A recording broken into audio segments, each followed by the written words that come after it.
C'est l'heure de Près de chez vous dans LC Midi. Chacun d'entre nous a déjà connu cette situation. Un appareil en panne dont la pièce défectueuse est devenue introuvable. Un smartphone qui se décharge à peine allumé et qu'il faut remplacer par la nouvelle version.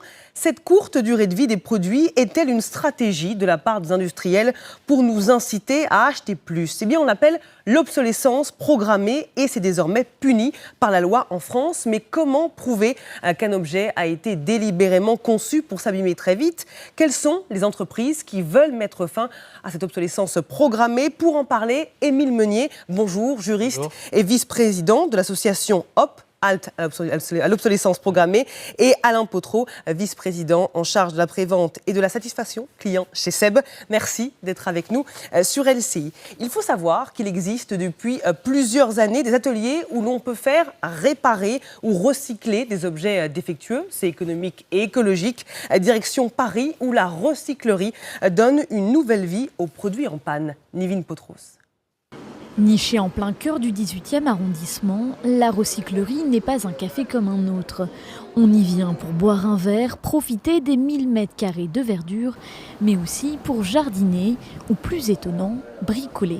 L'idée, c'est vraiment de se dire, essayons de faire un peu plus avec nos mains et de pouvoir réparer quand c'est cassé plutôt que de racheter tout le temps. Un atelier de réparation a ouvert il y a 2 ans.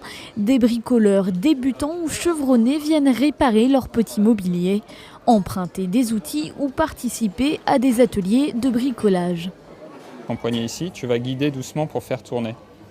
Donc en fait, l'astuce pour faire ce genre de découpe-là... Objectif, lutter contre l'obsolescence programmée. Par exemple, on a 2 adhérents de l'association qui sont venus aujourd'hui se fabriquer une penderie. Hier, c'était une personne qui se fabriquait ses propres jardinières pour mettre sur son balcon. Donc on conseille sur les types de planches, quelle vis utiliser, quel type de montage. 2 réparateurs, l'un spécialisé en bois et l'autre en électroménager, guident les apprentis bricoleurs. Depuis sa création il y a 2 ans, l'atelier compte 450 adhérents. Et on va regarder ces chiffres désormais à titre de comparaison. L'obsolescence programmée, seuls 44% des appareils qui tombent en panne sont réparés. Et la durée de vie des appareils électroménagers, 10 ans et 7 mois aujourd'hui en moyenne, contre 11 ans et 5 mois dans les années 70. Alors, je vous pose la question, à qui la faute ? Les consommateurs qui sont trop paresseux et qui ne vont pas assez réparer leurs objets, ou les industriels qui rendent les objets irréparables ? Alors, je ne pense pas que les objets soient aujourd'hui irréparables, ils le sont en ce qui nous concerne de plus en plus. Il y a par contre une méconnaissance de ce qui est possible. On pense qu'un produit, parce qu'il est éventuellement bon marché, il ne sera pas économique de le réparer ou qu'il n'y a simplement pas d'accès aux pièces. Aujourd'hui, il est nécessaire de faire savoir aux consommateurs qu'on peut réparer certains produits et qu'il faut justement prolonger leur durée d'usage en les réparant le cas échéant. Vous précisez que vous travaillez chez SEB, qui s'est engagé à pouvoir étendre la durée de vie des appareils jusqu'à 10 ans. On peut les faire réparer. Alors tout à fait, SEB, c'est l'image de la cocotte minute qu'on gardait 30-35 ans. On veut vraiment que nos produits soient associés à une image de durabilité, de longévité d'emploi. Et donc aujourd'hui, on fait savoir qu'après d'avoir pendant des années tout mis en place pour qu'ils soient réparables, conçu les produits spécifiquement, mais créer des stocks de pièces, puis travailler sur le coût de la pièce aussi, bien sûr. Aujourd'hui, on a besoin de faire savoir que si on achète un certain produit, on va pouvoir effectivement intervenir le cas échéant. Est-ce que ça veut dire qu'auparavant, vous ne faisiez pas d'efforts pour rendre les objets plus réparables ? C'est un aveu. On faisait peut-être moins d'efforts, on les refait clairement depuis quelques années, et puis surtout, on le fait savoir. À nouveau, nos produits, depuis 2012, on mesure depuis 2012 précisément quels sont nos produits réparables. Environ 97% des produits qu'on vend aujourd'hui en France sont réparables, et le seront pendant jusqu'à 10, 12, 15 ans, grâce au stock qu'on constitue et qui permettra effectivement de remédier à quelques soucis qu'on ait. Émile Meunier, ce qui se passe chez SEB et dans d'autres entreprises, ça va dans le bon sens ? Ça va dans un très bon sens, et le reportage qu'on a vu avec les cafés réparation à Paris, mais aussi dans toute la France, c'est vraiment des initiatives positives. Néanmoins, il faut bien se rendre compte que ça fait figure d'exception aujourd'hui. La société telle qu'elle est pensée, c'est une société de surconsommation. Et dans cette société de surconsommation, on peut toujours accuser les consommateurs. Nous, chez HOP, on a plutôt tendance à dire que c'est de la faute des industriels. C'est pas la faute de la société qui veut toujours le dernier téléphone à la mode, le dernier jean à la mode, sans savoir si on peut garder les objets. Et je ne vais pas dire que ça n'existe pas, Mais quand on voit les dizaines et les centaines de millions d'euros mis dans les campagnes pour faire acheter, c'est bien qu'il y a quand même une initiative des industriels qui va dans ce sens. Et nous, chez Hop, il n'y a pas une semaine, quand je dis plusieurs fois par semaine même, où des gens nous appellent avec des cas très concrets, un ampli Marshall par exemple, qui 1 an et 3 mois après tombe en panne. On prend l'affaire en main, on va faire le tour des réparateurs, des armoires entières, et j'ai les vidéos, c'est pour ça que je me permets d'en parler, des armoires entières avec des amplis Marshall empilés, on va nous dire « Ah bah oui, mais la carte mère, c'est un problème, et si vous voulez la changer, c'est le prix du neuf. » Voilà. Bon, ça existe. Là, je vous ai donné un exemple concret, j'en ai une dizaine. D'ailleurs, nous, chez Hop, évidemment qu'on se félicite, et d'ailleurs, je pense que le problème se réglera par le positif. Il faut accentuer sur ce qui fonctionne. Mais dans le même temps, l'autre jambe sur laquelle il faut marcher, c'est évidemment dénoncer ces pratiques. Et ces pratiques sont réelles. J'en veux pour preuve, il y a 2 ans, lors de la loi consommation, quand les associations telles que la nôtre, mais aussi les associations de consommateurs ou environnementales, sont allées voir le ministre en leur disant... c'est la loi Hamon. La loi Hamon, pas exactement. Qui oblige les industriels à informer les consommateurs qu'il y a des pièces détachées pour faire réparer leurs objets.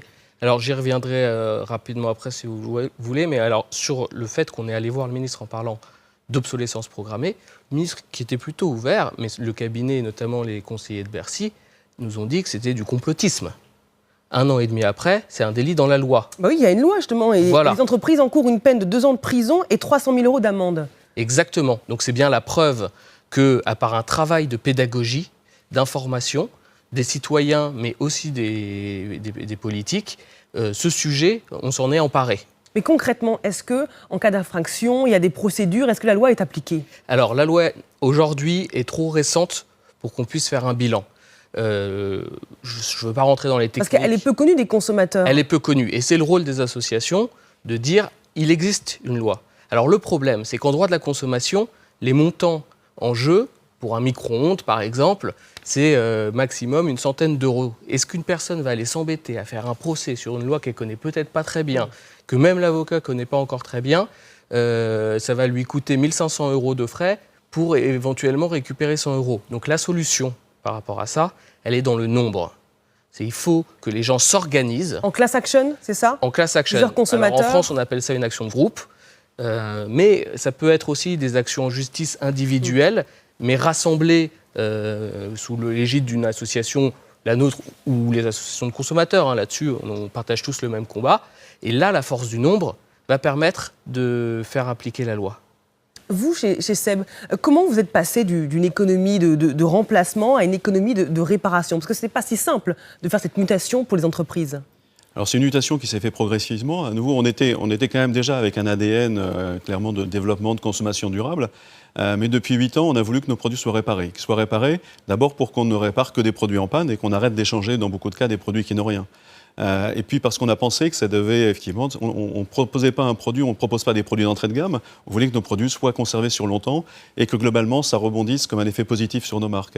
Au point que même sur aujourd'hui, on investit pour que si de nouvelles technologies arrivent, je pense par exemple à notre robot multi-chauffant Moulinex, on sort aujourd'hui une version connectée pour que les consommateurs précédents ne se disent pas floués et se disent pourquoi est-ce que je dois en changer ou pas. On va proposer une évolution du produit pour le mettre à niveau les générations précédentes. Donc on veut vraiment travailler sur la durée. On pense que travailler sur la durée, c'est une image très forte pour la marque, pour l'ensemble des marques. Et d'ailleurs, c'est tout l'intérêt de la communication aujourd'hui avec ce logo, produit réparable 10 ans, pour qu'on identifie clairement dès l'achat quels sont les produits pour lesquels on aura la certitude de le conserver longtemps. Quand vous parliez d'une durée de vie qui baisse par rapport à il y a 30 ans, elle baisse surtout pas forcément du problème de fiabilité, d'évolution de fiabilité des produits, mais parce que justement on avait pris l'habitude de moins intervenir, de moins les réparer. Parce que beaucoup trop souvent, au premier défaut, on changeait le produit, mais c'est aussi le message qu'on recevait de la part de beaucoup de réparateurs ou de points de contact chez qui on allait. Donc il a fallu remettre en place vraiment des réseaux de réparateurs, travailler sur la connaissance, c'est toute cette information qui est aujourd'hui très très importante. Les évolutions législatives nous y ont aidés, mais ne suffisent pas.